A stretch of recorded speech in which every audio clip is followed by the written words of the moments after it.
புருஷன் போய் பல வருஷம் ஆகுதுங்கிறா, பூவும் பொட்டு மட்டும் வச்சிருக்காளேன்னு பாக்குறீங்க. அப்படித்தானேம்மா? என் புருஷன் தமிழ் வாத்தியாரா இருந்தாருமா. தமிழ் தமிழ்னு உசுரையே விடுவாரு. 1965ல மொழி போராட்டம் நடந்துச்சுங்களே, அப்போ தமிழ் வாழ்க தமிழ் வாழ்கன்னு கத்திக்கிட்டு மேல பெட்ரோலை ஊத்திக்கிட்டு முச்சந்தியில தீ குளிச்சுட்டாருமா.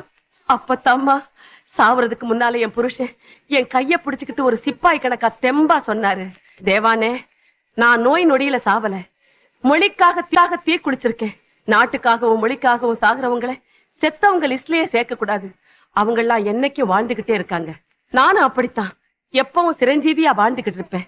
அதனால நீ பூவையும் எடுக்க கூடாது, பொட்டையும் அழிக்க கூடாது, சாவுற வரைக்கும் சுமங்கலியாவே இருக்கணும்னு சொல்லிட்டு அவரு போய் சேர்ந்துட்டாரு. ஊரு என்ன சொல்லுங்கிறத பத்தி எல்லாம் நான் யோசிக்கிறது இல்லைங்க.